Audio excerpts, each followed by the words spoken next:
Oke, ini banyak yang bertanya, saya nggak tahu penyebabnya ya. Apa bedanya hukum dan filsafat, Bang, katanya. Ya. Apa bisa orang filsafat berdebat dengan orang hukum? Saya akan mencoba dengan bahasa yang sangat sederhana saja. Oke, hukum itu ibarat bola bulat, ya kan? Nah, lapisan paling luar,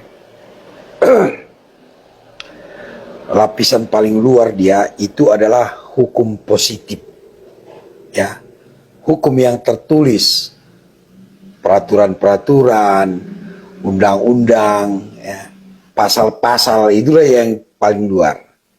Nah, lapisan kedua itu teori hukum. Oke. Lapisan ketiga itu azas hukum. Nah, lapisan paling dalam itu filsafat. Ya. Jadi induknya semua filsafat. Ya, sebelum ada hukum ini dimulai dari filsafat. Apa itu filsafat? Berpikir yang bijaksana. Kalau hukum, teman-teman, itu sudah ada kepentingan dalam membuat hukum itu, sudah ada kepentingan, baik kepentingan politik, ya, ekonomi, dan lain sebagainya. Ya, tergantung tujuan hukum ini, kan gitu ya. Nah, kalau filsafat itu tidak ada kepentingan di sana, benar-benar berpikir bijaksana, ya. Berpikir filsafat itu tidak ada kepentingan di sana. Ya. Makanya filsafat adalah disebut induk dari segala ilmu pengetahuan. Semua ilmu pengetahuan itu berawal dari berpikir, yaitu filsafat tadi. Filsuf atau ahli filsafat sudah ada jauh sebelum ada hukum ini, teman-teman. Ilmu pengetahuan apapun, di sana ada filsafatnya. Ilmu hukum ada filsafatnya, filsafat hukum. Ilmu politik ada filsafatnya, begitu. Apa perbedaan hukum dan filsafat? Kita tidak bisa membedakan, tapi berkaitan dia. Orang hukum pasti belajar filsafat. Ya.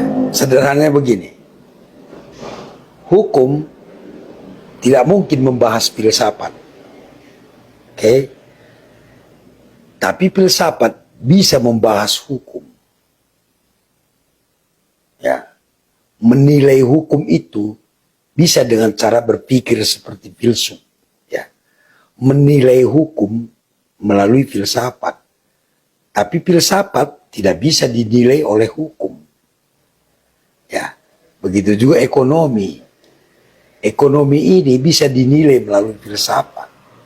Tapi filsafat tidak bisa diukur melalui ekonomi.